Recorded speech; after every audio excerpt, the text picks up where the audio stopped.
Nous arrivons maintenant au moment de la prière. Je vais m'appuyer sur un texte qui est dans 2 Rois chapitre 5 versets 1 à 14. Je ne vais pas tout lire parce qu'on n'a pas le temps, mais je vais essayer de résumer. Il s'agit du chef de l'armée du nom de Naaman. Il était très fort, il était vaillant, mais il était lépreux, il avait la lèpre et il ne pouvait pas trouver de médicaments. Mais il a appris qu'en Israël, il y a un serviteur de Dieu du nom d'Élisée qui peut prier pour lui et qui serait guéri. Et comme il n'avait pas de choix, il est parti en Israël. Mais en arrivant, il s'attendait à ce que tout le monde le fait. Il croyait qu'Élisée allait l'accueillir avec des honneurs, toucher, mettre sa main sur lui. Mais Élisée n'est même pas sorti de la maison. Il a envoyé des gens pour lui dire, allez 7 fois dans l'eau du Jourdain et après la 7e fois, tu seras guéri. Il était furieux, il était en colère. Il se disait, nous aussi nous avons de l'eau en Syrie. Pourquoi est-ce que je serais venu ici? Élisée était censé sortir, il était censé m'imposer les mains. Mais Élisée n'est pas sorti. Ce que Naaman n'avait pas compris, c'est que la force n'était pas en Élisée, la force était dans je suis. C'est Dieu qui guérit. C'est pas Élisée qui guérit, c'est pas moi qui guéris, mais c'est je suis qui guérit. Et la foi, ce que nous devons apprendre ici, c'est que Naaman devait s'humilier. Si vous lisez le verset 12 et le verset 13, ses serviteurs lui ont dit, et s'il t'avait demandé quelque chose de compliqué, il t'a demandé quelque chose de très facile, il suffit d'aller dans l'eau. 7 fois, c'est tout. Tu n'as rien à perdre. Et il s'est humilié. Le grand général, le chef de l'armée, il est allé dans l'eau 7 fois, et à la 7e fois, il est sorti le corps purifié,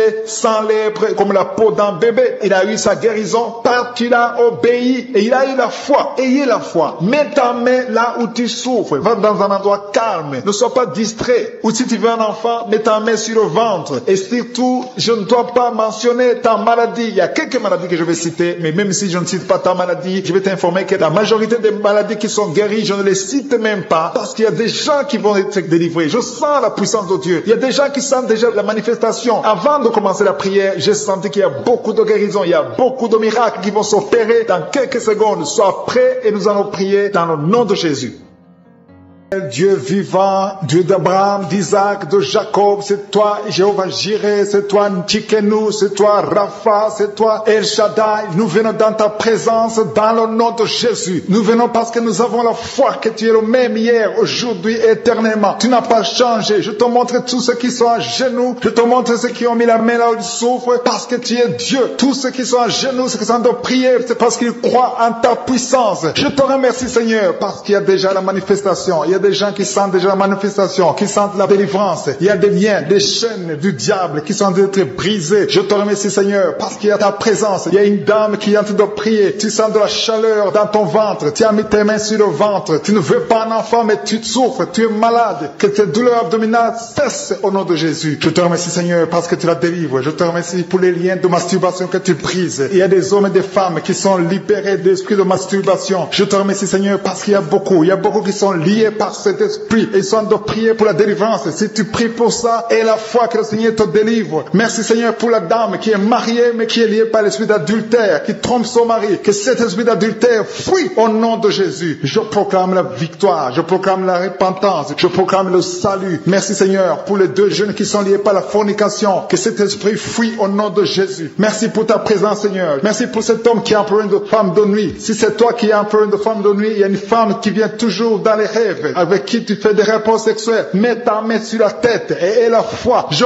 proclame la délivrance pour tout homme qui est lié par une femme de nuit dans le nom de Jésus. Que ce démon fuit au nom de Jésus. Je te remercie Seigneur pour les 2 personnes qui sont délivrées. Vous avez mangé du poison et je commande à cet esprit de le monde de vous quitter dans le nom de Jésus. Il y a une personne qui est en train de vomir. Tu as mangé du poison, tu sens nausée, tu vomis et le Seigneur te délivre. Et la deuxième va vomir après l'émission. Dans le nom de Jésus, je proclame la délivrance. Merci Seigneur pour la personne qui souffre des intestins. Il y a quelqu'un qui a mis la main sur le ventre, tu souffres des intestins. Reçois la guérison de Jésus. Merci pour la dame qui a un problème d'absence de règles. Ça fait des mois que tu ne vois plus tes règles. Tu as essayé des médicaments, ça n'a pas marché. Mais aujourd'hui, Jésus te libère. Jésus te guérit. Reçois la guérison. Merci Seigneur pour toutes ces personnes qui sont touchées sur le dos. Il y a beaucoup qui souffrent du dos. Il y a une dame qui est sur le lit. Tu souffres. Il y a 2 personnes qui ont mis la main sur toi. Le Seigneur te guérit. Si tu as des douleurs sur le dos, que ce soit un homme ou une femme, mets la main exactement là où tu souffres. Et la foi. Il y a beaucoup de gens qui sont libérés. Il y a une dame qui sent quelque chose comme du serpent dans le dos. Tu sens quelque chose qui traverse le dos. Il y a quelqu'un qui sent la chaleur, le Seigneur délivre tous ceux qui souffrent du dos. Mets la main là où tu souffres et la foi, le Seigneur est en train d'opérer. Il y a un homme qui ne pouvait même pas quitter le lit de soi-même, mais le Seigneur te guérit. Tu es guéri au nom de Jésus. Merci pour la femme. Il y a une femme qui est guérie, tu avais un problème de bouffée de chaleur. À partir de maintenant, tu es guéri. Reçois la guérison au nom de Jésus. Merci pour les 2 hommes qui souffrent de l'asthme. Il y a 2 hommes qui souffrent de l'asthme. Mets ta main sur le nez et aie la foi au nom de Jésus. Mets ta main sur la gorge au nom de Jésus. Tu vas commencer à respirer normalement dans le nom de Jésus. Il y a 2 femmes qui ont un problème d'infection vaginale. L'une d'elles se gratte tout le temps. Au nom de Jésus, reçois la guérison. Le Seigneur vous délivre. Que cette infection vaginale vous quitte au nom de Jésus. Merci Seigneur. Merci pour ta présence. Je sens la présence de Dieu. Il y a une fille qui a mis sa main sur le visage. Tu as un visage plein de boutons. Tu as tout essayé. Mais aujourd'hui, le Seigneur te guérit. Tu es guéri au nom de Jésus. Merci Seigneur pour toutes les femmes qui ont mis la main sur le ventre. Il y a des femmes qui ont essayé d'avoir un enfant. Ça n'a pas marché. Et la foi. Si tu es avec ton mari, que ton mari mette les mains sur ton ventre. Et la foi. Le Dieu qui a donné un enfant à Sarah peut te donner un enfant. Il y a beaucoup de femmes. Au nom de Jésus, je te remercie pour la femme qui vient de passer 7 ans sans enfant. Ça fait 7 ans que tu es marié. Tu n'as jamais conçu. Mais à partir d'aujourd'hui, le Seigneur te libère. Commence à remercier le Seigneur pour sa présence. Il y a un couple qui vient de prier. Ça fait 4 ans que vous voulez un enfant. Vous n'avez jamais eu un enfant. Mais à partir d'aujourd'hui, le Seigneur vous libère. Vous allez concevoir bientôt. Merci Seigneur. Je demande à toute femme qui veut un enfant, mets la main sur le ventre et la foi. Il y a une qui a fait 5 fausses couches. Ça fait 5 fois que tu as conçu, mais l'enfant n'est jamais né. Mais à partir d'aujourd'hui, le Seigneur te délivre. Tu vas avoir un enfant. Tu vas concevoir et l'enfant va naître. Je prie pour les femmes qui ont déjà des bébés dans le ventre. Si tu as un bébé dans le ventre, mets ta main sur le ventre au nom de Jésus. Il y a une dame qui a des jumeaux dans le ventre. Je prie pour ces jumeaux. Je détruis l'esprit de la mort, l'esprit de menace au nom de Jésus. Que ces enfants naissent dans le nom de Jésus. Merci pour la dame qui a un problème de kyste ovarien. Tu es guéri. Si tu as un problème de kyste ovarien, à partir d'aujourd'hui, remercie le Seigneur pour la guérison. Il y a des enfants qui sont touchés. Si tu es avec un enfant, mets ta main sur l'enfant dans le nom de Jésus. Recevez la guérison. Il y a un enfant qui souffre de l'oreille. Mets ta main sur son oreille. Merci Seigneur. Merci pour la personne qui souffre sur le genou gauche. Tu as des douleurs sur le genou gauche. Mets ta main sur ton genou. À partir de maintenant, tu es guéri. Il y a quelqu'un qui sent des douleurs dans la cheville et sur le tibia. Tu sens des douleurs. Lève-toi et marche parce que le Seigneur te touche. Tu sens la manifestation. Le Seigneur te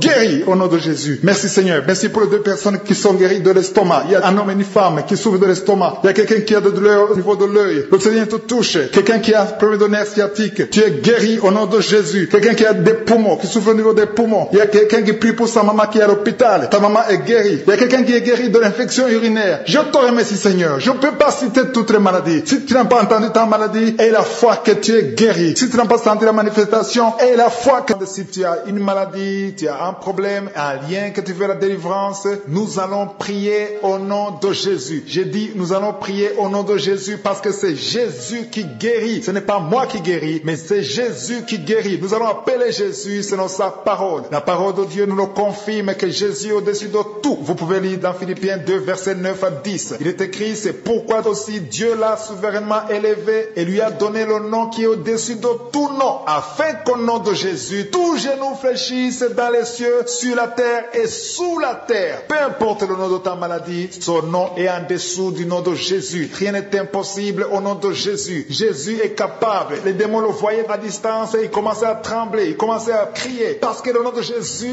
est rempli de puissance. Rien n'est impossible au nom de Jésus. C'est pour ça que je vous demande toujours d'aller dans un endroit calme. Ne soyez pas distraits. Et il faut te concentrer parce que quand on appelle le nom de Jésus, il intervient à tous ceux qui ont la foi et rien n'est impossible. Il suffit de mettre ta main là où tu souffres. Si tu ne sais pas exactement où mettre ta main, tu vas mettre ta main sur le cœur. Ceux qui veulent un enfant, les dames qui veulent un enfant, mettez la main sur le ventre. Je vous rappelle qu'il y a quelques maladies que je vais citer par parole de connaissance. Je ne vais pas citer toutes les maladies. La plupart des maladies qui sont guéries, je ne vais même pas les citer. Et la plupart de ceux qui seront guéris, ils ne vont même pas sentir de manifestation. Mais ce qui compte, c'est la foi. Il faut que tu t'attendes que Jésus va te visiter, que tu sentes la manifestation ou pas, que je cite ta maladie ou pas. Si tu as la foi, Jésus va te visiter. Dans quelques secondes, nous allons commencer la prière. Vivant Dieu Tout-Puissant, éternel des armées, je viens devant toi dans le nom puissant de Jésus. Je te remercie pour ta présence. Je te remercie pour les miracles. Je te remercie pour chaque personne qui est à genoux, qui a mis sa main là où elle souffre parce que nous avons la foi. Nous croyons à ta puissance. Tu es le même hier, aujourd'hui et éternellement. Et rien n'est impossible au nom puissant de Jésus. Je te remercie Seigneur parce que tu es présent maintenant. Il y a des gens qui sentent déjà la manifestation. Il y a des gens qui sentent la puissance de Dieu. Il y a beaucoup de manifestations. Il y a quelqu'un qui sent la chaleur dans son corps. Le Seigneur te visite. Il y a la délivrance. Il y a des esprits qui fuient. Il y a des esprits de cauchemar. Je demande à tous ceux qui ont un problème de cauchemar, qui ont de mauvais rêves, qui n'arrivent pas à dormir, mettez la main sur la tête au nom de Jésus, dans le nom puissant de Jésus. Merci Seigneur pour ta présence. Merci Seigneur parce que tu es vivant. Merci pour la personne que tu viens de délivrer du problème de perte de mémoire. Il y a quelqu'un qui a un problème de mémoire. Tu oublies tout le temps, mais le Seigneur te guérit. Le Seigneur te libère. Il y a quelqu'un qui a un problème d'oreille, qui souffre au niveau de l'oreille et qui a de la pus qui sort de l'oreille. Le Seigneur te guérit. Merci Seigneur pour les 2 personnes que tu viens de guérir le dos. Tous ceux qui souffrent du dos, mettez la main là où vous souffrez. Il y a quelqu'un qui sent des douleurs en haut à droite sur ton dos. Mets la main là où tu souffres. Et l'autre du côté gauche. Il y a des gens qui sont en train de te guérir du côté du dos au nom puissant de Jésus. Merci Seigneur pour cette personne qui est guérie de l'hémorroïde. Il y a beaucoup de guérisons. Je sens la présence de Dieu. Je sens la puissance. Il y a des esprits qui fuient. L'esprit de peur. Tous ceux qui ont un esprit de peur, ayez la foi dans le nom de Jésus. Merci Seigneur. Il y a la manifestation. Quelqu'un sent la manifestation au niveau de l'épaule droite. Mets la main là où tu souffres. Il y a quelqu'un qui a mis la main sur la côte, côté droit. Remercie le Seigneur parce que tu es visité.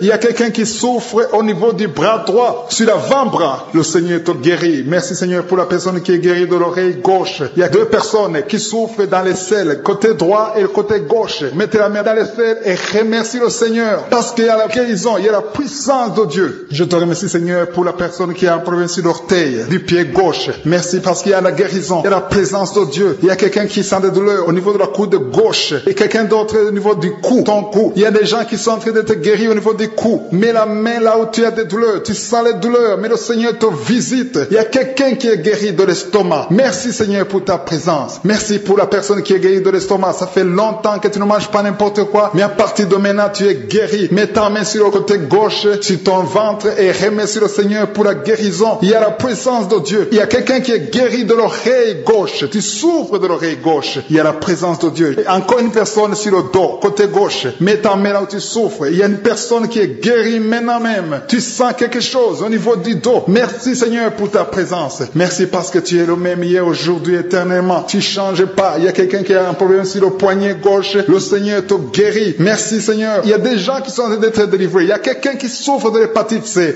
Merci le Seigneur. Il y a un homme qui est guéri de l'impuissance sexuelle. Il y a une dame qui est en train de prier pour son enfant qui est enceinte. Tu as peur que cet enfant va mourir parce que tu as entendu de mauvaises nouvelles de la part du médecin. Mais le Seigneur te protège dans le nom puissant de Jésus. Ton enfant va naître au nom de Jésus. Merci Seigneur. Merci pour la dame qui est en train de prier. Tu as été plusieurs fois enceinte, mais les enfants meurent après 2 mois. Il n'y a aucun bébé qui dépasse 2 mois dans ton ventre. Mais à partir de maintenant, tu vas concevoir et ton enfant va naître au nom de Jésus. Il y a quelqu'un qui a des vertiges. Tu sens comme si tu veux tomber. Il y a quelqu'un qui tombe par terre. Et soit la puissance de Dieu. Que cet esprit qui te liait fuit. Si tu as envie de vomir, vomis. Parce que le Seigneur te guérit maintenant. Il y a la présence de Dieu. Il y a la puissance. On sent la puissance de Dieu. Il y a des gens qui sont délivrés. Il y a une maman qui n'arrive pas à parler. Tu es en train de crier. Tu pleures. Tu sens les larmes. Tu sens la chaleur. Mais le Seigneur te guérit. Il y a la présence de Dieu. Je te loue Seigneur pour la délivrance. Je te loue pour cette famille qui est délivrée. Il y a une famille qui était sous la malédiction pendant longtemps, mais le Seigneur te délivre. Il y a une fille qui n'a jamais pu se marier parce qu'elle était liée.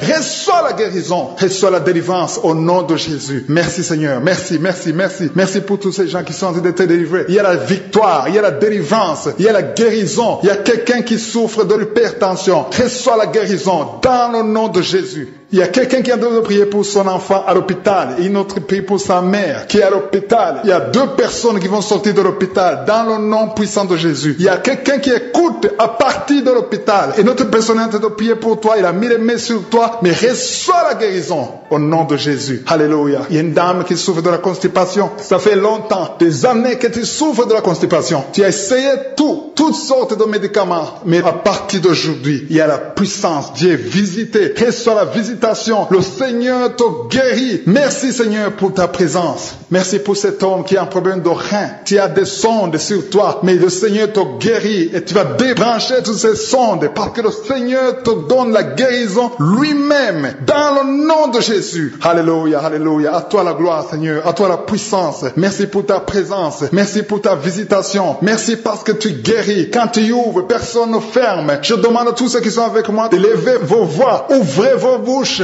remerciez le Seigneur, que tu sentes la manifestation ou pas, que j'ai cité ta maladie ou pas, et la foi reçoit la guérison dans le nom puissant de Jésus. À toi seul Seigneur la gloire. Ceux qui me suivent, qui ont le projet de se marier, que vous soyez jeune ou moins jeune, si vous voulez vous marier, son message vous concerne. Je vais vous donner un conseil que je trouve dans la parole de Dieu. Beaucoup de gens ont eu des conseils, ils ont suivi ces conseils et ils ont eu des mariages réussis. D'autres ont eu de mauvais mariages parce qu'ils n'ont eu personne pour leur donner des conseils. Tu n'as peut-être pas trouvé quelqu'un pour te donner des conseils. J'aimerais te conseiller à travers la parole de Dieu. C'est un conseil que je trouve dans la parole de Dieu. Ceci concerne les filles ainsi que les hommes. Quand tu veux te marier, tu as des préférences. Chacun d'entre vous peut décrire clairement la femme qu'il veut ou l'homme qu'elle veut, mais j'aimerais vous dire que la première chose que vous devriez prioriser plus que toute autre chose, c'est le cœur de la personne parce que tu ne connais pas son cœur. Peut-être qu'à l'extérieur, cette personne est comme tu veux, elle a la taille que tu veux, elle a les yeux que tu veux, mais après avoir vécu avec elle, tu vas te rendre compte que son cœur est conçu d'une façon que tu ne peux pas supporter. Ce qui va être difficile pour toi de vivre avec elle. Tu peux avoir une vie très difficile parce que tu as voulu considérer l'extérieur et non le cœur de la personne. Le conseil que je vais te donner, je le trouve dans Jérémie chapitre 17 verset 10. Ce verset dit, moi l'Éternel, j'éprouve le cœur. Et si on comprend que personne d'autre ne peut voir ce qui est à l'intérieur d'un cœur, si ce n'est je suis. C'est le conseil que je veux vous donner aujourd'hui. Il faut que vous sachiez que le cœur d'un homme, c'est Dieu seul qui le connaît. Tu peux voir quelqu'un de l'extérieur. Il te sourit, il te parle bien parce qu'il veut te gagner. Il te courtise parce qu'il veut que vous soyez mariés. Il veut que tu lui appartiennes en tant que femme ou mari. Il aura une façon de se conduire devant toi, mais cela ne révèle pas son cœur. C'est Dieu seul qui connaît son cœur. Si c'est Dieu seul qui connaît son cœur, que vas-tu faire? Le conseil que je vous donne est celui-ci. Si c'est Dieu seul qui connaît le cœur de cette personne, avant de t'engager, avant de prendre la décision de te marier, prie d'abord pour son projet de mariage. Ça, c'est la première chose. Il faut prier pour le projet de mariage. Cependant, si tu es déjà engagé avec quelqu'un qui est ton fiancé ou ta fiancée maintenant, ce que je te souhaite et ce que je te suggère dans ces moments d'attente, c'est de prier en parlant à Dieu qui connaît son cœur, car toi tu ne connais pas son cœur. Ne te trompe pas toi-même en te disant que tu connais le cœur de la personne. Personne ne peut connaître le cœur de quelqu'un à part Dieu. Toi-même qui me suis, tu ne connais pas bien ton cœur. Tu ne connais qu'une seule partie. Il n'y a que Dieu qui connaît ton cœur entièrement. C'est pourquoi si tu veux te marier avec une personne jusqu'à ce que la mort vous sépare, il est important que tu pries pour que je suis te dirige. Son cœur peut être un piège pour toi dans votre mariage. Ça peut te pousser loin de Dieu. Cela peut te pousser dans des problèmes que tu n'aurais jamais pu connaître. Mais prie, demande à Dieu de te dire si cela est conforme à son plan ou pas. Et si c'est son plan, qu'il vous accompagne. Si ce n'est pas son plan, qu'il ferme la porte. C'est ce que je dis toujours aux jeunes qui veulent se marier. Prie afin que ce qui ne vient pas de Dieu soit fermé et que ce qui fait partie de son plan soit ouvert. Car si la parole de Dieu nous dit que je suis a pour nous de bons projets, parmi ces bons projets, il y a aussi le projet de mariage. Je suis toujours étonné quand je vois les enfants de Dieu qui disent que je suis a pour nous de bons projets, mais quand arrive le projet de mariage, ils veulent se charger de tout. Ils veulent choisir eux-mêmes. Si tu ne veux pas que je suis entre dans ton projet de mariage, ça veut dire que tu fais confiance à ta propre personne. Tu crois en toi. Mais la parole de Dieu nous dit que personne ne connaît le cœur de l'homme si ce n'est l'Éternel. Donc c'est je suis seul qui connais le cœur de l'homme ou de la femme. C'est pourquoi il faut prier. Demande que je suis te dirige. Lui qui peut voir là où tu ne vois pas. Il sait ce qui va se passer le mois prochain, l'année prochaine, 10 ans qui vont suivre. C'est lui qui connaît tout le programme qu'il a préparé pour toi. Jeudi de la semaine prochaine, je vais continuer à vous montrer comment prier pour le projet de mariage.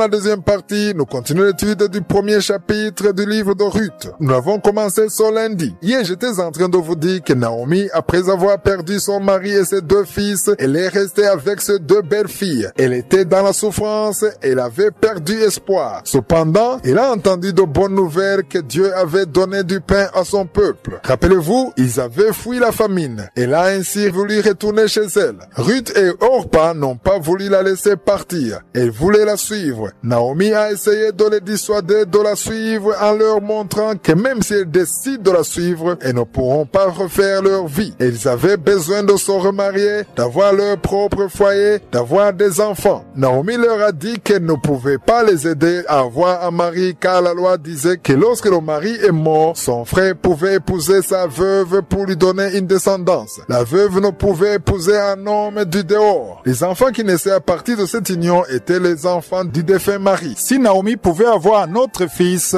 c'est celui-là qui aurait épousé Orpa et Ruth. Mais Naomi a essayé de leur dire que quand bien même elle n'était pas vieille, si elle pouvait avoir un mari, si le frère de son mari venait pour l'épouser, elle leur a posé la question s'ils attendraient que l'enfant grandisse pour qu'il puisse épouser l'une d'elles. En d'autres mots, elle essayait de leur raisonner pour leur montrer que c'était impossible qu'elle pouvait se remarier si elle la suivait à Bethléem. Après avoir expliqué cela, l'une des 2 belles filles, qui s'appelait Orpa, a compris cela. Elle lui a dit au revoir avec beaucoup de larmes et elle est repartie. Mais Ruth a refusé de partir et s'était attachée à Naomi. Tout ce que Naomi leur avait expliqué, Ruth ne voulait rien entendre. Au verset 15, Naomi dit à Ruth ceci: « Voici ta belle-sœur est retournée vers son peuple et vers ses dieux. Retourne comme ta belle-sœur. » Ruth lui a répondu des paroles très intéressantes au verset 16. Elle lui a dit: « Ne me presse pas de te laisser, de retourner loin de toi. Où tu iras, j'irai. Où tu demeureras, je demeurerai. Ton peuple sera mon peuple et ton Dieu sera mon Dieu. » Au verset 17, elle continue en disant: « Où tu mourras, je mourrai et j'y serai enterré. Que l'Éternel me traite dans toute sa rigueur, si autre chose que la mort vient à me séparer de toi. » Au verset 18, Naomi a vu que Ruth était prête même à mourir avec elle. Elle a décidé de la laisser rester avec elle. L'enseignement que nous pouvons tirer de cela, c'est que Orpa a utilisé l'intelligence et le bon sens. Elle a vu que c'était compréhensible et logique. Elle est retournée chez elle. Mais Ruth a décidé de rester avec Naomi, même au prix de sa vie. Ce que nous pouvons retenir à partir de son passage, c'est qu'il y a des gens que Dieu apporte dans ta vie parce qu'il a un plan pour eux ou pour toi à travers eux. Nous le verrons dans cette histoire de Ruth. Surtout au chapitre 2, nous verrons qu'il y avait un plan spécial de Dieu pour la vie de Ruth. Si vous lisez le premier chapitre de Matthieu, on y voit la généalogie de Jésus. Vous y verrez le nom de Ruth. Ruth était une étrangère, une Moabite. Elle a donc fait partie de la lignée de Jésus. Vous le verrez dans ce livre. Ce que je veux dire, c'est que lorsque Dieu te donne quelqu'un dans ta vie avec un objectif, rien ne peut l'arrêter. Il y a des gens qui viennent dans ta vie avec un plan de Dieu. Si Dieu a un plan pour eux, il reste dans ta vie. Si la personne a une mission dans ta vie de la part de Dieu, elle restera. Mais si la mission prend fin, il est normal qu'elle parte. Il y a des gens qui partent comme ça sans que vous ayez une dispute. La personne part et quitte ta vie comme ça sans aucune explication. Vous aviez l'habitude de vous parler au téléphone souvent, mais vous ne vous parlez plus. Vous aviez l'habitude de vous appeler de temps en temps, mais il n'y a plus d'appel. Ça ne veut pas dire qu'il y a quelque chose de mal entre vous. Ça ne veut pas dire que la personne te reproche quelque chose. Ça veut tout simplement dire que la mission de la personne dans ta vie est finie. C'est pourquoi tu n'es pas censé forcer ou chercher à avoir une relation avec quelqu'un par force. Faut pas insister une relation. Normalement, lorsque tu as une vie de prière et que tu prépares la journée,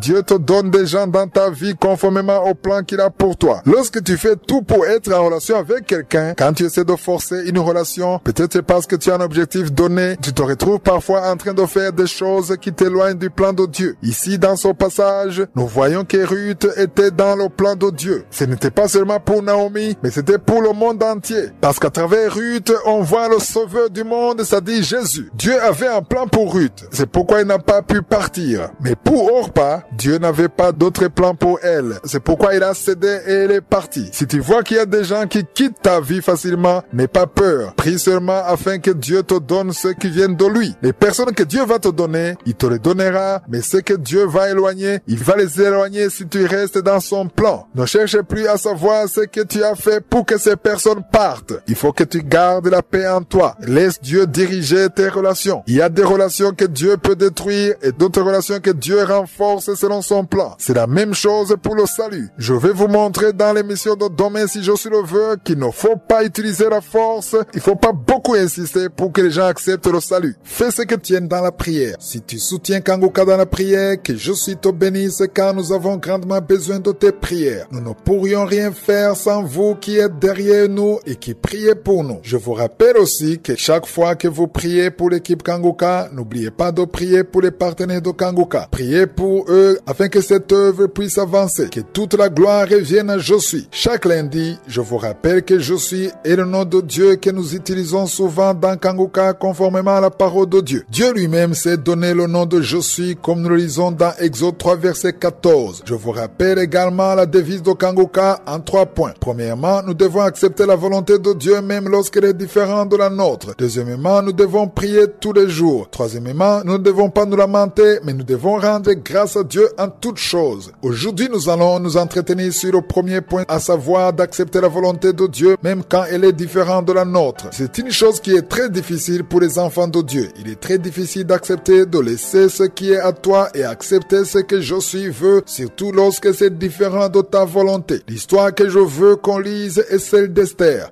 Beaucoup de gens aiment ce livre car il nous montre comment Dieu a sauvé son peuple. Vous savez qu'à cette époque, on a voulu tuer tous les Juifs, mais Dieu les a sauvés au travers d'Esther. Esther était la reine. Mardoché lui a demandé d'aller plaider la cause auprès du roi afin que le peuple de Dieu soit épargné car on voulait tous les exterminer. Lorsque Esther a entendu cette demande, elle a d'abord refusé. Vous pouvez lire cela dans Esther 4 verset 10. Elle a essayé d'expliquer à Mardoché que c'était impossible. Il y avait une loi qui disait qu'il était interdit de s'approcher du roi si celui-ci n'avait pas fait la demande à l'avance, fût-ce la reine en personne. Mardoché lui a donc demandé d'aller auprès du roi pour plaider en faveur du peuple juif. Mais Esther lui a répondu que c'était impossible car si elle entrait sans avoir été appelée, elle risquait la mort. Voyez les paroles que Mardoché a utilisées pour lui faire comprendre que c'était la volonté de Dieu, bien que différente de celle d'Esther. Esther ne comprenait pas comment elle pouvait y aller parce que la loi le lui interdisait. Lisez les paroles que lui a dites Mardoché au verset 13 et 14. Mardoché était celui qui avait élevé Esther. Il était assimilable à son père. Il lui a dit, ne t'imagine pas que tu échapperas seul d'entre tous les Juifs parce que tu es dans la maison du roi. Au verset 14, il ajoute, car si tu te tais maintenant, le secours et la délivrance surgiront d'autre part pour les Juifs et toi et la maison de ton père vous périrez. Il a terminé en disant, et qui sait si ce n'est pas pour un temps comme celui-ci que tu es parvenu à la royauté. Il a voulu lui dire que si Dieu voulait les sauver, il le ferait tout de même, nonobstant la réserve d'Esther. Il passerait pas un autre chemin, mais au cas où elle faisait la volonté de Dieu, elle serait bénie et Esther a compris. Au verset 16, elle dit à Mardoché ceci, va, rassemble tous les Juifs qui se trouvent à Suse et jeûnez pour moi, sans manger ni boire pendant 3 jours, ni la nuit ni le jour. Moi aussi, je jeûnerai de même avec mes servantes, puis j'entrerai chez le roi, malgré la loi. Et si je dois périr, je périrai. Esther a compris qu'il était de son intérêt qu'elle marche selon la volonté de Dieu. C'est ce que je veux qu'on comprenne aujourd'hui. Nous devons comprendre que faire la volonté de Dieu est toujours bénéfique, même lorsqu'elle est différente de la nôtre. Beaucoup de gens ne veulent pas faire ce que Dieu veut parce qu'ils se disent qu'ils vont perdre ce qu'ils veulent, leurs intérêts, leurs désirs. Mais chaque fois que tu obéiras à Josué, si tu choisis de marcher dans ce qu'il veut, si tu fais sa volonté, sache que c'est pour ton intérêt. Esther a compris cela et elle a accepté de faire la volonté de Dieu. Si vous lisez ce livre, vous allez voir que Dieu a sauvé tout le peuple juif parce qu'Esther a accepté de faire le contraire de ce qu'elle voulait. Elle a compris que ce que je suis dit, c'est ce qui compte. Cela nous concerne également. Tu as peut-être des désirs qui sont différents de ce que dit la parole de Dieu ou de sa volonté. Nous devons toujours chercher à faire ce que Josué veut qu'on fasse, même si cela ne nous plaît pas, car à chaque fois que tu résistes, à chaque fois que tu refuses la volonté de Dieu, c'est toi qui es le perdant. Acceptons ce que Josué veut, que cela nous plaise ou non, car il sait ce qui nous convient plus que nous.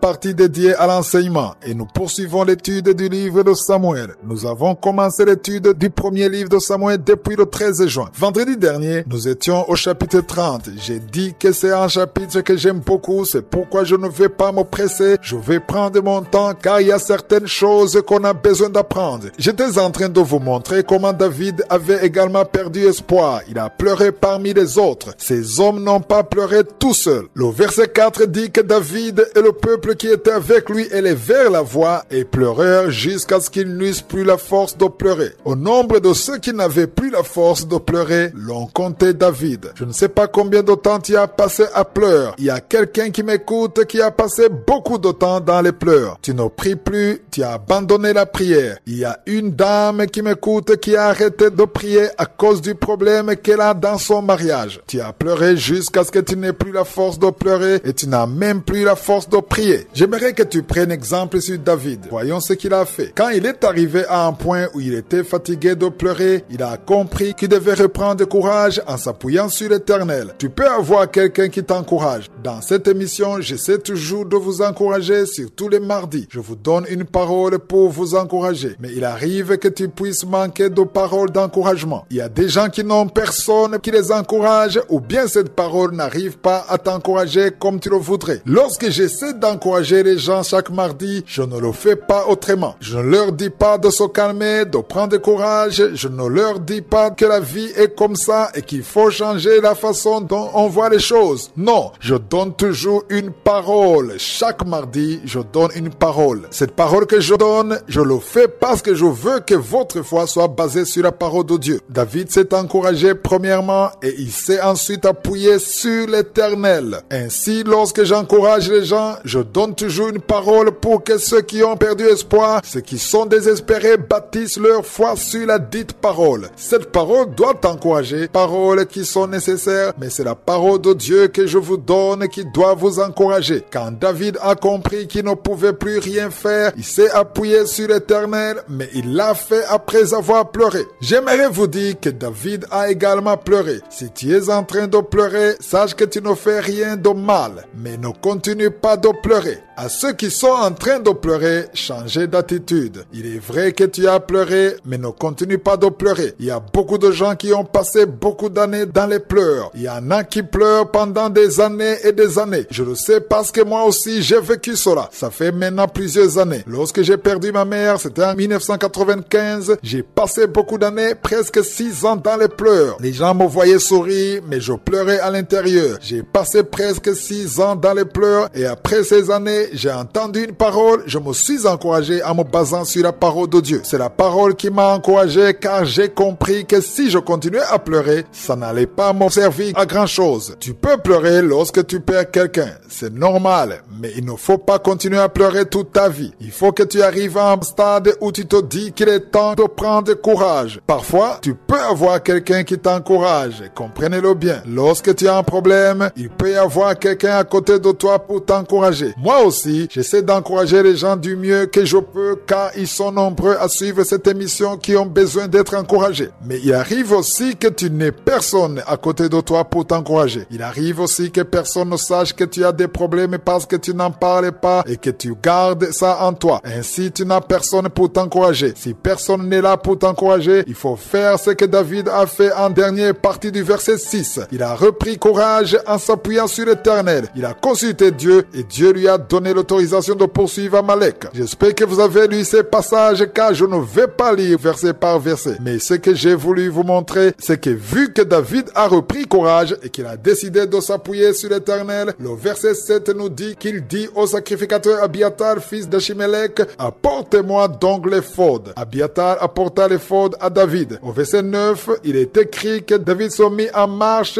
lui et les 600 hommes qui étaient avec lui. Ils arrivèrent au torrent de Bessor où s'arrêtèrent ceux qui restaient en arrière. Lorsque David a repris courage, tous les autres ont repris courage à leur tour. Comme je le disais hier, il faut beaucoup prier pour le leader, car s'il prend courage, les autres aussi seront encouragés. Mais s'il perd courage, c'est fini, ses suiveurs perdent de même l'espoir. Au verset 10, il est écrit, David continua la poursuite avec 400 hommes, mais 200 hommes s'arrêtaient trop fatigués pour passer le torrent de Bessor. Ils sont arrivés à un point où ils étaient tellement fatigués que certains certains ont décidé de rester là et ceux qui avaient encore de la force ont continué. Ceux qui n'ont pas pu continuer étaient au nombre de 200, mais les 400 autres ont continué. Si vous avez lu, vous avez compris que ceux qui sont restés, ils ont gardé les bagages, ce qui veut dire que même s'ils ne sont pas allés combattre, ils ont fait quelque chose d'important, car s'ils n'avaient pas été là, les bagages auraient pu être volés et ils n'auraient pas pu avoir assez d'armes pour combattre ni de vivre pour se nourrir. La bataille revêt différents aspects. Moi, je peux être en train de prêcher, mais il y a d'autres personnes qui sont derrière moi. Vivant Dieu Tout-Puissant, Éternel des armées, je viens devant toi dans le nom puissant de Jésus. Je te remercie pour ta présence. Je te remercie pour les miracles. Je te remercie pour chaque personne qui est à genoux, qui a mis sa main là où elle souffre parce que nous avons la foi. Nous croyons à ta puissance. Tu es le même hier, aujourd'hui et éternellement. Et rien n'est impossible au nom puissant de Jésus. Je te remercie Seigneur parce que tu es présent. Il y a des gens qui sentent déjà la manifestation. Il y a des gens qui sentent la puissance de Dieu. Il y a beaucoup de manifestations. Il y a quelqu'un qui sent la chaleur dans son corps. Le Seigneur te visite. Il y a la délivrance. Il y a des esprits qui fuient. Il y a des esprits de cauchemar. Je demande à tous ceux qui ont un problème de cauchemar, qui ont de mauvais rêves, qui n'arrivent pas à dormir, mettez la main sur la tête au nom de Jésus, dans le nom puissant de Jésus. Merci Seigneur pour ta présence. Merci Seigneur parce que tu es vivant. Merci pour la personne que tu viens de délivrer du problème de perte de mémoire. Il y a quelqu'un qui a un problème de mémoire. Tu oublies tout le temps, mais le Seigneur te guérit. Le Seigneur te libère. Il y a quelqu'un qui a un problème d'oreille, qui souffre au niveau de l'oreille et qui a de la pus qui sort de l'oreille. Le Seigneur te guérit. Merci Seigneur pour les deux personnes que tu viens de guérir le dos. Tous ceux qui souffrent du dos, mettez la main là où vous souffrez. Il y a quelqu'un qui sent des douleurs en haut à droite sur ton dos. Mets la main là où tu souffres. Et l'autre du côté gauche. Il y a des gens qui sont en train de te guérir du côté du dos au nom puissant de Jésus. Merci Seigneur pour cette personne qui est guérie de l'hémorroïde. Il y a beaucoup de guérisons. Je sens la présence de Dieu. Je sens la puissance. Il y a des esprits qui fuient. L'esprit de peur. Tous ceux qui ont un esprit de peur. Ayez la foi dans le nom de Jésus. Merci Seigneur. Il y a la manifestation. Quelqu'un sent la manifestation au niveau de l'épaule droite. Mets la main là où tu souffres. Il y a quelqu'un qui a mis la main sur la côte. Côté droit. Remercie le Seigneur parce que tu es visité.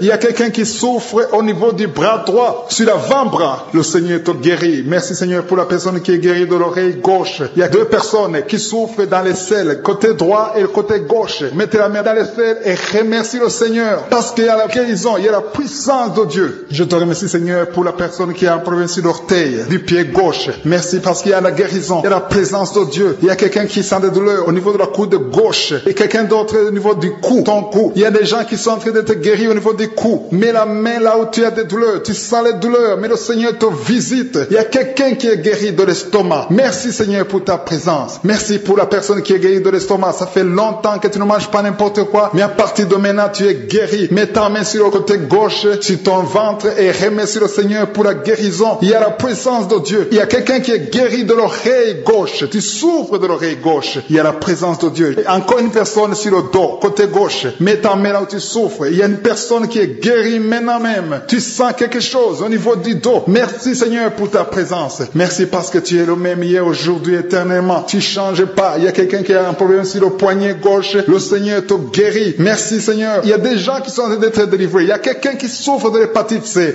Merci le Seigneur. Il y a un homme qui est guéri de l'impuissance sexuelle. Il y a une dame qui est en train de prier pour son enfant qui est enceinte. Tu as peur que cet enfant va mourir parce que tu as entendu de mauvaises nouvelles de la part du médecin. Mais le Seigneur te protège dans le nom puissant de Jésus. Ton enfant va naître au nom de Jésus. Merci Seigneur. Merci pour la dame qui est en train de prier. Tu as été plusieurs fois enceinte, mais les enfants meurent après 2 mois. Il n'y a aucun bébé qui dépasse 2 mois dans ton ventre. Mais à partir de maintenant, tu vas concevoir et ton enfant va naître au nom de Jésus. Il y a quelqu'un qui a des vertiges. Tu sens comme si tu veux tomber. Il y a quelqu'un qui tombe par terre. Et soit la puissance de Dieu. Que cet esprit qui te lie, fuit. Si tu as envie de vomir, vomis. Parce que le Seigneur te guérit maintenant. Il y a la présence de Dieu. Il y a la puissance. On sent la puissance de Dieu. Il y a des gens qui sont délivrés. Il y a une maman qui n'arrive pas à parler. Tu es en train de crier. Tu pleures. Tu sens les larmes. Tu sens la chaleur. Mais le Seigneur te guérit. Il y a la présence de Dieu. Je te loue, Seigneur, pour la délivrance. Je te loue pour cette famille qui est délivrée. Il y a une famille fille qui était sous la malédiction pendant longtemps, mais le Seigneur te délivre. Il y a une fille qui n'a jamais pu se marier parce qu'elle était liée.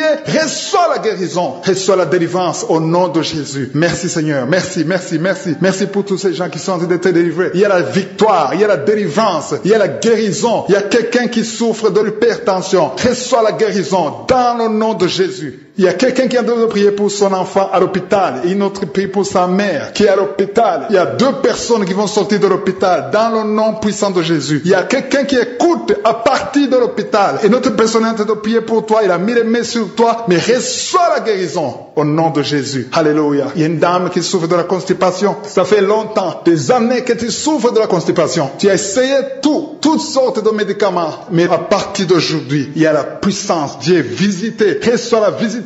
Le Seigneur te guérit. Merci Seigneur pour ta présence. Merci pour cet homme qui a un problème de rein. Tu as des sondes sur toi, mais le Seigneur te guérit et tu vas débrancher toutes ces sondes parce que le Seigneur te donne la guérison lui-même dans le nom de Jésus. Alléluia, alléluia. À toi la gloire Seigneur, à toi la puissance. Merci pour ta présence. Merci pour ta visitation. Merci parce que tu guéris. Quand tu ouvres, personne ne ferme. Je demande à tous ceux qui sont avec moi de lever vos voix, ouvrez vos bouches. Remerciez le Seigneur, que tu sentes la manifestation ou pas, que j'ai cité ta maladie ou pas, et la foi reçoit la guérison dans le nom puissant de Jésus. À toi seul Seigneur la gloire. Ceux qui me suivent, qui ont le projet de se marier, que vous soyez jeune ou moins jeune, si vous voulez vous marier, son message vous concerne. Je vais vous donner un conseil que je trouve dans la parole de Dieu. Beaucoup de gens ont eu des conseils, ils ont suivi ces conseils et ils ont eu des mariages réussis. D'autres ont eu de mauvais mariages parce qu'ils n'ont eu personne pour leur donner des conseils. Tu n'as peut-être pas trouvé quelqu'un pour te donner des conseils. J'aimerais te conseiller à travers la parole de Dieu. C'est un conseil que je trouve dans la parole de Dieu. Ceci concerne les filles ainsi que les hommes. Quand tu veux te marier, tu as des préférences. Chacun d'entre vous peut décrire clairement la femme qu'il veut ou l'homme qu'elle veut, mais j'aimerais vous dire que la première chose que vous devriez prioriser plus que toute autre chose, c'est le cœur de la personne parce que tu ne connais pas son cœur. Peut-être qu'à l'extérieur, cette personne est comme tu veux, elle a la taille que tu veux, elle a les yeux que tu veux, mais après avoir vécu avec elle, tu vas te rendre compte que son cœur est conçu d'une façon que tu ne peux pas supporter. Ce qui va être difficile pour toi de vivre avec elle. Tu peux avoir une vie très difficile parce que tu as voulu considérer l'extérieur et non le cœur de la personne. Le conseil que je vais te donner, je le trouve dans Jérémie chapitre 17 verset 10. Ce verset dit, moi l'Éternel, j'éprouve le cœur. Et si on comprend que personne d'autre ne peut voir ce qui est à l'intérieur d'un cœur, si ce n'est je suis. C'est le conseil que je veux vous donner aujourd'hui. Il faut que vous sachiez que le cœur d'un homme, c'est Dieu seul qui le connaît. Tu peux voir quelqu'un de l'extérieur. Il te sourit, il te parle bien parce qu'il veut te gagner. Il te courtise parce qu'il veut que vous soyez mariés. Il veut que tu lui appartiennes en tant que femme ou mari. Il aura une façon de se conduire devant toi, mais cela ne révèle pas son cœur. C'est Dieu seul qui connaît son cœur. Si c'est Dieu seul qui connaît son cœur, que vas-tu faire? Le conseil que je vous donne est celui-ci. Si c'est Dieu seul qui connaît le cœur de cette personne, avant de t'engager, avant de prendre la décision de te marier, prie d'abord pour son projet de mariage. Ça, c'est la première chose. Il faut prier pour le projet de mariage. Cependant, si tu es déjà engagé avec quelqu'un qui est ton fiancé ou ta fiancée maintenant, ce que je te souhaite et ce que je te suggère dans ces moments d'attente, c'est de prier en parlant à Dieu qui connaît son cœur, car toi, tu ne connais pas son cœur. Ne te trompe pas toi-même en te disant que tu connais le cœur de la personne. Personne ne peut connaître le cœur de quelqu'un à part Dieu. Toi-même qui me suis, tu ne connais pas bien ton cœur. Tu ne connais qu'une seule partie. Il n'y a que Dieu qui connaît ton cœur entièrement. C'est pourquoi si tu veux te marier avec une personne jusqu'à ce que la mort vous sépare, il est important que tu pries pour que je suis te dirige. Son cœur peut être un piège pour toi dans votre mariage. Ça peut te pousser loin de Dieu. Cela peut te pousser dans des problèmes que tu n'aurais jamais pu connaître. Mais prie, demande à Dieu de te dire si cela est conforme à son plan ou pas. Et si c'est son plan, qu'il vous accompagne. Si ce n'est pas son plan, qu'il ferme la porte. C'est ce que je dis toujours aux jeunes qui veulent se marier. Prie afin que ce qui ne vient pas de Dieu soit fermé et que ce qui fait partie de son plan soit ouvert. Car si la parole de Dieu nous dit que je suis a pour nous de bons projets, parmi ces bons projets, il y a aussi le projet de mariage. Je suis toujours étonné quand je vois les enfants de Dieu qui disent que je suis a pour pour nous de bons projets, mais quand arrive le projet de mariage, ils veulent se charger de tout. Ils veulent choisir eux-mêmes. Si tu ne veux pas que je suis entre dans ton projet de mariage, ça veut dire que tu fais confiance à ta propre personne. Tu crois en toi. Mais la parole de Dieu nous dit que personne ne connaît le cœur de l'homme si ce n'est l'Éternel. Donc c'est je suis seul qui connais le cœur de l'homme ou de la femme. C'est pourquoi il faut prier. Demande que je suis te dirige. Lui qui peut voir là où tu ne vois pas. Il sait ce qui va se passer le mois prochain, l'année prochaine, 10 ans qui vont suivre. C'est lui qui connaît tout le programme qu'il a préparé pour toi. Jeudi de la semaine prochaine, je vais continuer à vous montrer comment prier pour le projet de mariage.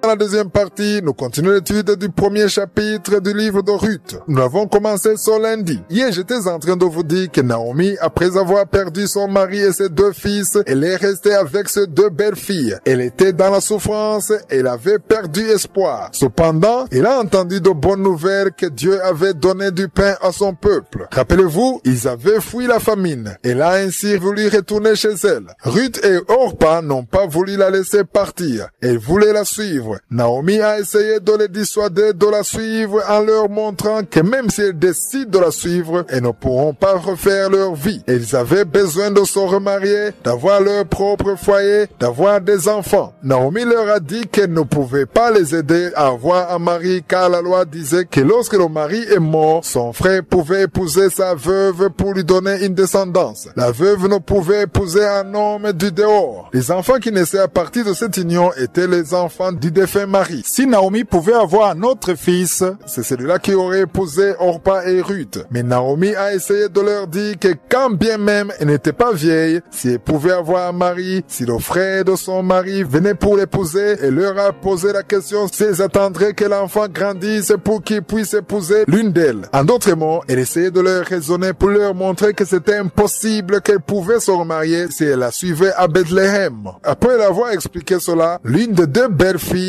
qui s'appelait Orpa a compris cela. Elle lui a dit au revoir avec beaucoup de larmes et elle est repartie. Mais Ruth a refusé de partir et s'était attachée à Naomi. Tout ce que Naomi leur avait expliqué, Ruth ne voulait rien entendre. Au verset 15, Naomi dit à Ruth ceci: voici ta belle-sœur est retournée vers son peuple et vers ses dieux. Retourne comme ta belle-sœur. Ruth lui a répondu des paroles très intéressantes au verset 16. Elle lui a dit: ne me presse pas de te laisser, de retourner loin de toi. Où tu iras, j'irai. Où tu demeureras, je demeurerai. Ton peuple sera mon peuple et ton Dieu sera mon Dieu. Au verset 17, elle continue en disant: où tu mourras, je mourrai et j'y serai enterré. Que l'Éternel me traite dans toute sa rigueur si autre chose que la mort vient à me séparer de toi. Au verset 18, Naomi a vu que Ruth était prête même à mourir avec elle. Elle a décidé de la laisser rester avec elle. L'enseignement que nous pouvons tirer de cela, c'est que Orpa a utilisé l'intelligence et le bon sens. Elle a vu que c'était compréhensible et logique. Elle est retournée chez elle. Mais Ruth a décidé de rester avec Naomi, même au prix de sa vie. Ce que nous pouvons retenir à partir de ce passage, c'est qu'il y a des gens que Dieu apporte dans ta vie parce qu'il a un plan pour eux ou pour toi à travers eux. Nous le verrons dans cette histoire de Ruth. Surtout au chapitre 2, nous verrons qu'il y avait un plan spécial de Dieu pour la vie de Ruth. Si vous lisez le premier chapitre de Matthieu, on y voit la généalogie de Jésus. Vous y verrez le nom de Ruth. Ruth était une étrangère, une Moabite. Elle a donc fait partie de la lignée de Jésus. Vous le verrez dans ce livre. Ce que je veux dire, c'est que lorsque Dieu te donne quelqu'un dans ta vie avec un objectif, rien ne peut l'arrêter. Il y a des gens qui viennent dans ta vie avec un plan de Dieu. Si Dieu a un plan pour eux, il reste dans ta vie. Si la personne a une mission dans ta vie de la part de Dieu, elle restera. Mais si la mission prend fin, il est normal qu'elle parte. Il y a des gens qui partent comme ça sans que vous ayez une dispute. La personne part et quitte ta vie comme ça sans aucune explication. Vous aviez l'habitude de vous parler au téléphone souvent, mais vous ne vous parlez plus. Vous aviez l'habitude de vous appeler de temps en temps, mais il n'y a plus d'appel. Ça ne veut pas dire qu'il y a quelque chose de mal entre vous. Ça ne veut pas dire que la personne te reproche quelque chose. Ça veut tout simplement dire que la mission de la personne dans ta vie est finie. C'est pourquoi tu n'es pas censé forcer ou chercher à avoir une relation avec quelqu'un par force. Faut pas insister une relation relations. Normalement, lorsque tu as une vie de prière et que tu prépares la journée, Dieu te donne des gens dans ta vie conformément au plan qu'il a pour toi. Lorsque tu fais tout pour être en relation avec quelqu'un, quand tu essaies de forcer une relation, peut-être c'est parce que tu as un objectif donné, tu te retrouves parfois en train de faire des choses qui t'éloignent du plan de Dieu. Ici, dans ce passage, nous voyons que Ruth était dans le plan de Dieu. Ce n'était pas seulement pour Naomi, mais c'était pour le monde entier. Parce qu'à travers Ruth, on voit le sauveur du monde, c'est-à-dire Jésus. Dieu avait un plan pour Ruth. C'est pourquoi il n'a pas pu partir. Mais pour Orpa, Dieu n'avait pas d'autre plan pour elle. C'est pourquoi il a cédé et elle est partie. Si tu vois qu'il y a des gens qui quittent ta vie facilement, n'aie pas peur. Prie seulement afin que Dieu te donne ce qui vient de lui. Les personnes que Dieu va te donner, il te les donnera, mais ce que Dieu va éloigner, il va les éloigner si tu restes dans son plan. Ne cherche plus à savoir ce que tu as fait pour que ces personnes partent. Il faut que tu gardes la paix en toi. Laisse Dieu diriger tes relations. Il y a des relations que Dieu peut détruire et d'autres relations que Dieu renforce selon son plan. C'est la même chose pour le salut. Je vais vous montrer dans l'émission de demain, si je suis le veux, qu'il ne faut pas utiliser la force.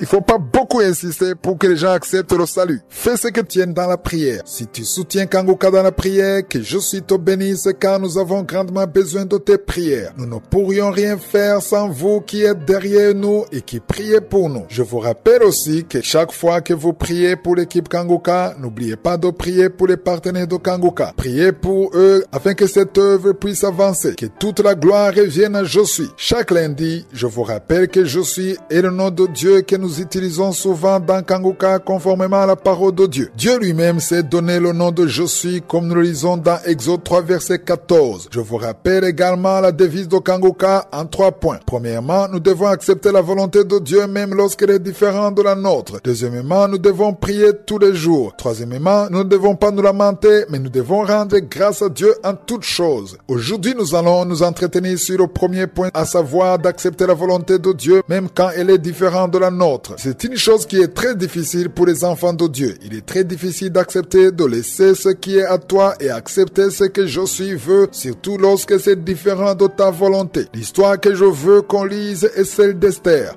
Beaucoup de gens aiment ce livre car il nous montre comment Dieu a sauvé son peuple. Vous savez qu'à cette époque, on a voulu tuer tous les Juifs, mais Dieu les a sauvés au travers d'Esther. Esther était la reine. Mardoché lui a demandé d'aller plaider la cause auprès du roi afin que le peuple de Dieu soit épargné car on voulait tous les exterminer. Lorsque Esther a entendu cette demande, elle a d'abord refusé. Vous pouvez lire cela dans Esther 4 verset 10. Elle a essayé d'expliquer à Mardoché que c'était impossible. Il y avait une loi qui disait qu'il était interdit de s'approcher du roi si celui-ci n'avait pas fait la demande à l'avance, fût-ce la reine en personne. Mardoché lui a donc demandé d'aller auprès du roi pour plaider en faveur du peuple juif. Mais Esther lui a répondu que c'était impossible car si elle entrait sans avoir été appelée, elle risquait la mort. Voyez les paroles que Mardoché a utilisées pour lui faire comprendre que c'était la volonté de Dieu, bien que différente de celle d'Esther. Esther ne comprenait pas comment elle pouvait y aller parce que la loi le lui interdisait. Lisez les paroles que lui a dites Mardoché au verset 13 et 14. Mardoché était celui qui avait élevé Esther. Il était assimilable à son père. Il lui a dit, ne t'imagine pas que tu échapperas seul d'entre tous les Juifs parce que tu es dans la maison du roi. Au verset 14, il ajoute, car si tu te tais maintenant, le secours et la délivrance surgiront d'autre part pour les Juifs et toi et la maison de ton père vous périrez. Il a terminé en disant, et qui sait si ce n'est pas pour un temps comme celui-ci que tu es parvenu à la royauté. Il a voulu lui dire que si Dieu voulait les sauver, il le ferait tout de même, nonobstant la réserve d'Esther. Il passerait pas un autre chemin, mais au cas où elle faisait la volonté de Dieu, elle serait bénie et Esther a compris. Au verset 16, elle dit à Mardoché ceci, va, rassemble tous les Juifs qui se trouvent à Suse et jeûnez pour moi, sans manger ni boire pendant 3 jours, ni la nuit ni le jour. Moi aussi, je jeûnerai de même avec mes servantes, puis j'entrerai chez le roi, malgré la loi. Et si je dois périr, je périrai. Esther a compris qu'il était de son intérêt qu'elle marche selon la volonté de Dieu. C'est ce que je veux qu'on comprenne aujourd'hui. Nous devons comprendre que faire la volonté de Dieu est toujours bénéfique, même lorsqu'elle est différente de la nôtre. Beaucoup Beaucoup de gens ne veulent pas faire ce que Dieu veut parce qu'ils se disent qu'ils vont perdre ce qu'ils veulent, leurs intérêts, leurs désirs. Mais chaque fois que tu obéiras à Je suis, si tu choisis de marcher dans ce qu'il veut, si tu fais sa volonté, sache que c'est pour ton intérêt. Esther a compris cela et elle a accepté de faire la volonté de Dieu. Si vous lisez ce livre, vous allez voir que Dieu a sauvé tout le peuple juif parce qu'Esther a accepté de faire le contraire de ce qu'elle voulait. Elle a compris que ce que Je suis dit, c'est ce qui compte. Cela nous concerne également. Tu as peut-être des désirs qui sont différents de ce que dit la parole de Dieu ou de sa volonté. Nous devons toujours chercher à faire ce que Je suis veut qu'on fasse, même si cela ne nous plaît pas, car à chaque fois que tu résistes, à chaque fois que tu refuses la volonté de Dieu, c'est toi qui es le perdant. Acceptons ce que Je suis veut, que cela nous plaise ou non, car il sait ce qui nous convient plus que nous.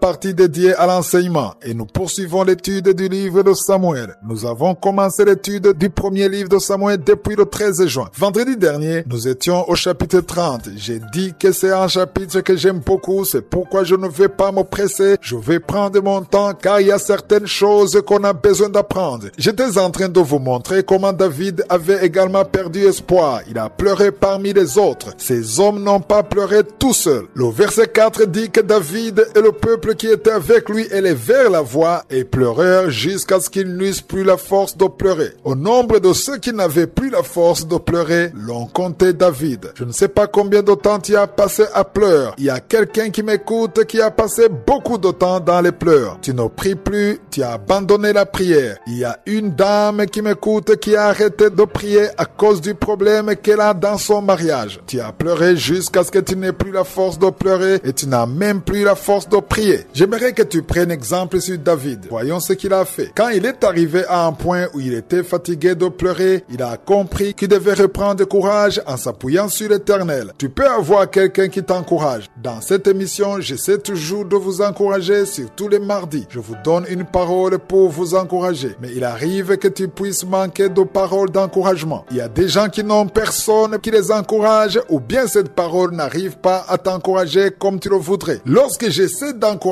les gens chaque mardi, je ne le fais pas autrement. Je ne leur dis pas de se calmer, de prendre courage. Je ne leur dis pas que la vie est comme ça et qu'il faut changer la façon dont on voit les choses. Non, je donne toujours une parole. Chaque mardi, je donne une parole. Cette parole que je donne, je le fais parce que je veux que votre foi soit basée sur la parole de Dieu. David s'est encouragé premièrement et il s'est ensuite appuyé sur l'Éternel. Ainsi, lorsque j'encourage les gens, je donne toujours une parole pour que ceux qui ont perdu espoir, ceux qui sont désespérés, bâtissent leur foi sur la dite parole. Cette parole doit t'encourager, paroles qui sont nécessaires, mais c'est la parole de Dieu que je vous donne qui doit vous encourager. Quand David a compris qu'il ne pouvait plus rien faire, il s'est appuyé sur l'Éternel, mais il l'a fait après avoir pleuré. J'aimerais vous dire que David a également pleuré. Si tu es en train de pleurer, sache que tu ne fais rien de mal, mais ne continue pas de pleurer. À ceux qui sont en train de pleurer, changez d'attitude. Il est vrai que tu as pleuré, mais ne continue pas de pleurer. Il y a beaucoup de gens qui ont passé beaucoup d'années dans les pleurs. Il y en a qui pleurent pendant des années et des années. Je le sais parce que moi aussi j'ai vécu cela. Ça fait maintenant plusieurs années. Lorsque j'ai perdu ma mère, c'était en 1995. J'ai passé beaucoup d'années, presque 6 ans dans les pleurs. Les gens me voyaient sourire, mais je pleurais à l'intérieur. J'ai passé presque 6 ans dans les pleurs et après ces années, j'ai entendu une parole, je me suis encouragé en me basant sur la parole de Dieu. C'est la parole qui m'a encouragé car j'ai compris que si je continuais à pleurer, ça n'allait pas me servir à grand chose. Tu peux pleurer lorsque tu perds quelqu'un, c'est normal, mais il ne faut pas continuer à pleurer toute ta vie. Il faut que tu arrives à un stade où tu te dis qu'il est temps de prendre courage. Parfois, tu peux avoir quelqu'un qui t'encourage, comprenez-le bien. Lorsque tu as un problème, il peut y avoir quelqu'un à côté de toi pour t'encourager. Moi aussi, j'essaie d'encourager les gens du mieux que je peux car ils sont nombreux à suivre cette émission qui ont besoin d'être encouragés. Mais il arrive aussi que tu n'aies personne à côté de toi pour t'encourager. Il arrive aussi que personne ne sache que tu as des problèmes parce que tu n'en parles pas et que tu gardes ça en toi. Ainsi, tu n'as personne pour t'encourager. Si personne n'est là pour t'encourager, il faut faire ce que David a fait en dernière partie du verset 6. Il a repris courage en s'appuyant sur l'Éternel. Il a consulté Dieu et Dieu lui a donné l'autorisation de poursuivre Amalek. J'espère que vous avez lu ces passages car je ne vais pas lire verset par verset. Mais ce que j'ai voulu vous montrer, c'est que vu que David a repris courage et qu'il a décidé de s'appuyer sur l'Éternel, le verset 7 nous dit qu'il dit au sacrificateur Abiathar, fils d'Achimelech, apportez-moi donc l'éphod. Abiathar apporta l'éphod à David. Au verset 9, il est écrit que David se mit en marche,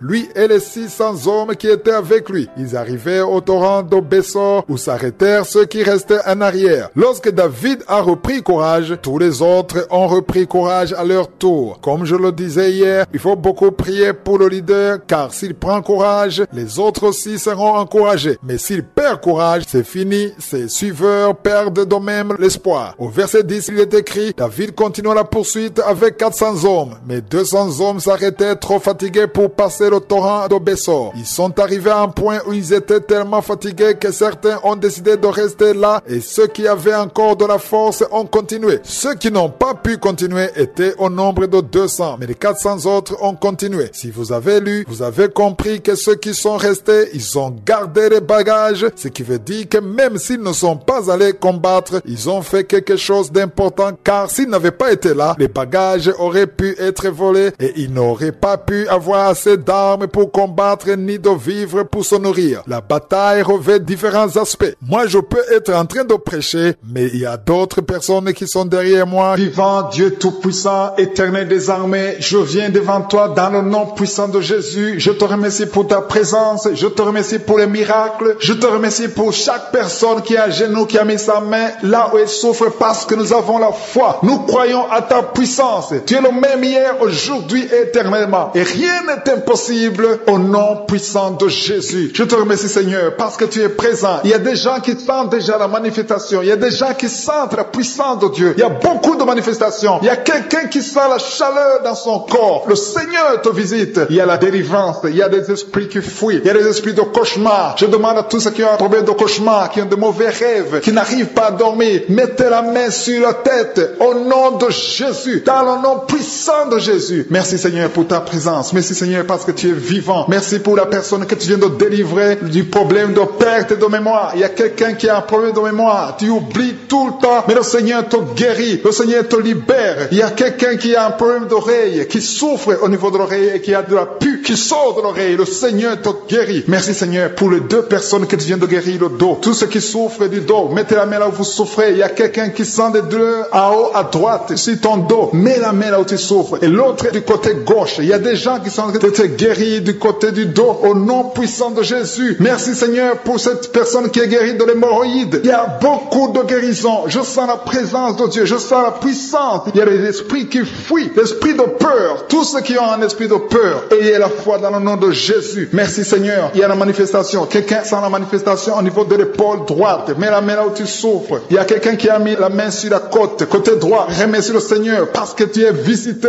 Il y a quelqu'un qui souffre au niveau du bras droit. Sur l'avant-bras. Le Seigneur te guérit. Merci Seigneur pour la personne qui est guérie de l'oreille gauche. Il y a deux personnes qui souffrent dans les selles. Côté droit et le côté gauche. Mettez la main dans les selles et remercie le Seigneur. Parce qu'il y a la guérison. Il y a la puissance de Dieu. Je te remercie Seigneur pour la personne qui a un problème sur l'orteil du pied gauche. Merci parce qu'il y a la guérison. Il y a la présence de Dieu. Il y a quelqu'un qui sent des douleurs au niveau de la coude gauche. Et quelqu'un d'autre au niveau du cou. Ton cou. Il y a des gens qui sont en train de te guérir au niveau du cou. Mets la main là où tu as des douleurs. Tu sens les douleurs. Mais le Seigneur te visite. Il y a quelqu'un qui est guéri de l'estomac. Merci Seigneur pour ta présence. Merci pour la personne qui est guérie de l'estomac. Ça fait longtemps que tu ne manges pas n'importe quoi. Mais à partir de maintenant, tu es guéri. Mets ta main sur le côté gauche, sur ton ventre et remercie le Seigneur pour la guérison. Il y a la présence de Dieu. Il y a quelqu'un qui est guéri de l'oreille gauche. Tu souffres de l'oreille gauche. Il y a la présence de Dieu. Et encore une personne sur le dos, côté gauche. Mets ta main là où tu souffres. Il y a une personne qui est guérie maintenant même. Tu sens quelque chose au niveau du dos. Merci Seigneur pour ta présence. Merci parce que tu es le même hier, aujourd'hui, éternellement. Tu changes pas. Il y a quelqu'un qui a un problème sur le poignet gauche. Le Seigneur te guérit. Merci Seigneur. Il y a des gens qui sont en train d'être délivrés. Il y a quelqu'un qui souffre de l'hépatite C. Merci le Seigneur. Il y a un homme qui est guéri de l'impuissance sexuelle. Il y a une dame qui est en train de prier pour son enfant qui est enceinte.